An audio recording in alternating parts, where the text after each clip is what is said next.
OMI,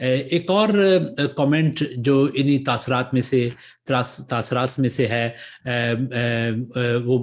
وہ میں ایک دو فکرے آپ کے سامنے پڑھنا چاہتا ہوں اس سے پہلے کہ میں بات کو آگے بڑھاؤں۔ آغا گل صاحب نے اس میں علامہ اقبال کا ایک مشہور شعر کوٹ کیا کہ لے گئے تسلیس کے فرزند میراث خلیل، خشتے بنیاد کلیسیا بن گئی خاک حجاز۔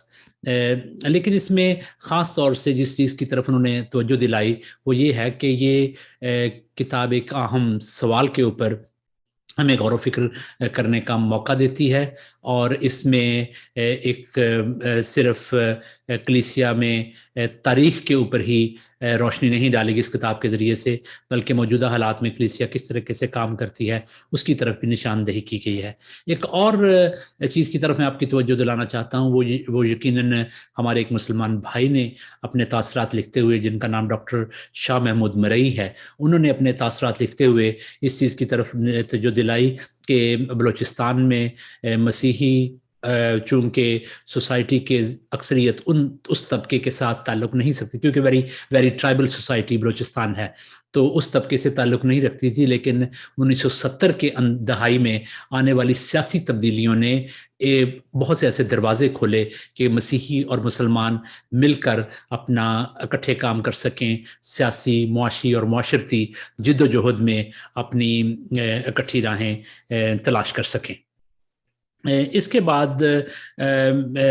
پھر of course I am not going to through each and every chapter of this book, 13 ابواب جیسے میں نے کہا، اور ان ابواب میں مختلف چیزوں کی طرف اگین انہوں نے ہماری نشاندہی کروائی ہے، جس میں کلیسیا کو ڈیفائن کیا کہ واٹ چرچ از، کلیسیا کی تعریف کی اور کلیسیا کی ڈیفینیشن کی، اور خاص طور سے انہوں نے ہماری توجہ اس جانب بھی دلائی کہ بہت دفعہ کلیسیا کیا ہے یا ایکلیزیا یا چرچ کیا ہے، اس کو ہماری میجورٹی کانٹیکسٹ میں سمجھا نہیں جاتا۔ مثال کے طور پر انہوں نے بتایا کہ فیروز اللغات کے اندر کلیسیا کو اس طریقے سے ڈیفائن کیا گیا ہے کہ کلیسیا ایک ایسی جماعت ہے جو مریم کے بت کی پرستش کرتی ہے۔ ہو سکتا ہے میری یہ لائبریری میں پیچھے فیروز اللغات پڑھی ہے، اس نے تبدیل کر دیا ریسنٹ والوں نے، لیکن جس دور میں یہ لکھی گئی تب تک ایسے ہی تھا۔ یہ مس کنفیوژن کلیسیا کے بارے میں، کلیسیا کی بنیادی ڈیفینیشن کے بارے میں ہے۔ اگر کلیسیا کی بنیادی ڈیفینیشن اور بنیادی انڈرسٹینڈنگ کے بارے میں اس طرح کا ہے تو پھر یقیناً اور جو گہری باتیں ہیں کلیسیا کی خدمت، کلیسیا کی جو کام ہے، ان کے متعلق بھی کئی ایسے کنفیوژنز ہوں گے جن کو ایڈریس کیا جانا چاہیے، اور انہوں نے اپنی اس بک کے اندر ایڈریس کرنے کی کوشش کی ہے۔ اب اس موضوع کی طرف، کلیسیا اور بشارت، جیسے میں نے اپنے انٹرو میں کہا کہ ان کا بڑا گہرا اٹوٹ قسم کا رشتہ ہے کلیسیا کا بشارت کے ساتھ۔ کلیسیا کا بشارت کے ساتھ بڑا گہرا تعلق ہے، اور اس رشتے کو، اس تعلق کو اپنی خدمت کے ذریعے سے کلیسیا نے روز بروز مضبوط بنانے کی کوشش کی ہے۔ ایونجلزم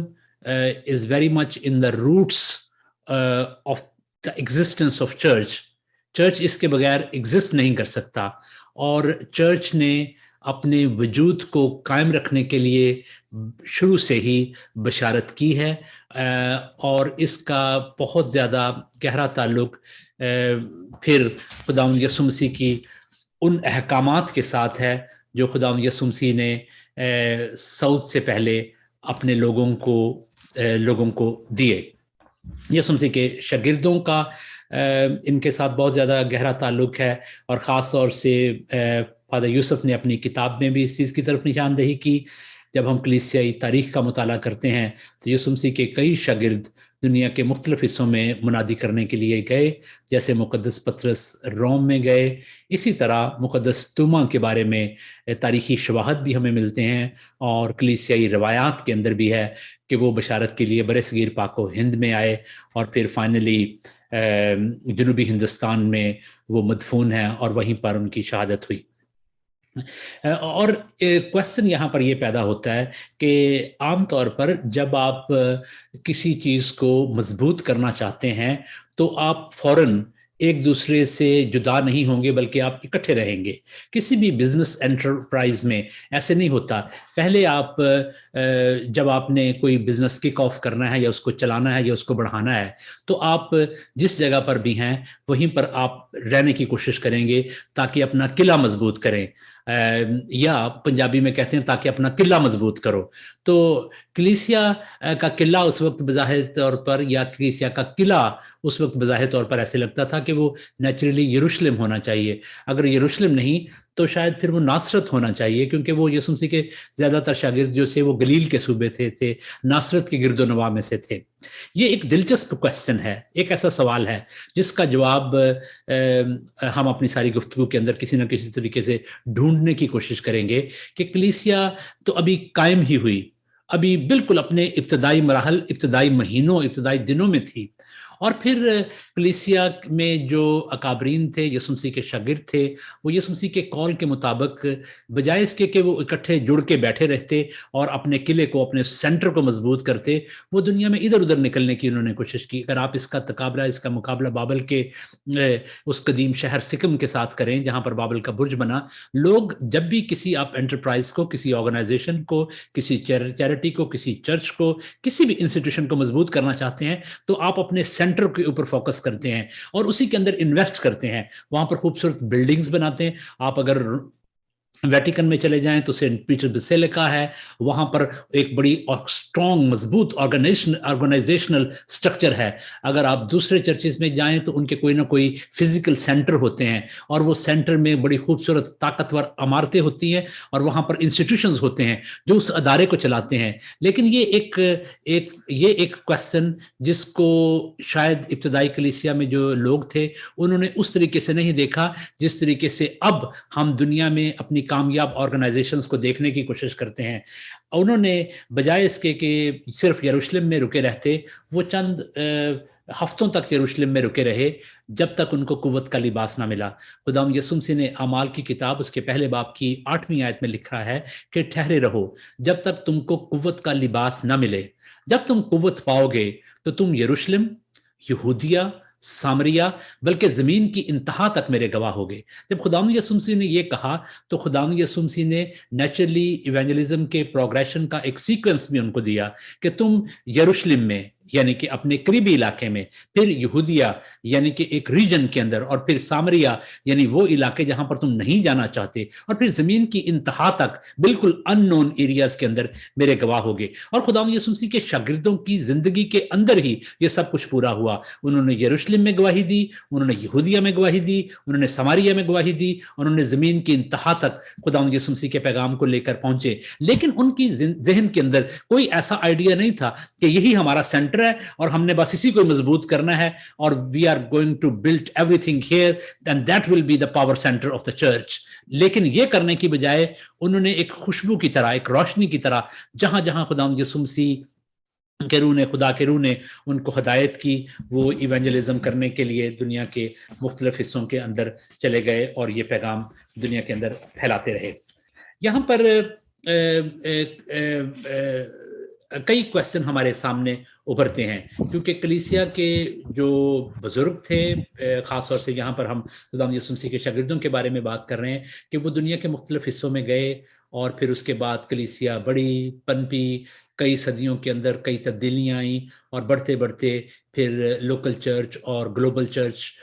میں ایونجلزم اور مشن کے کانسیپٹ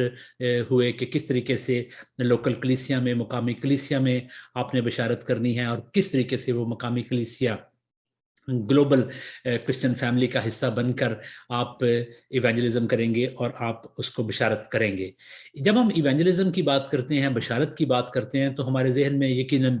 مشن کا اور مشنریوں کا ایک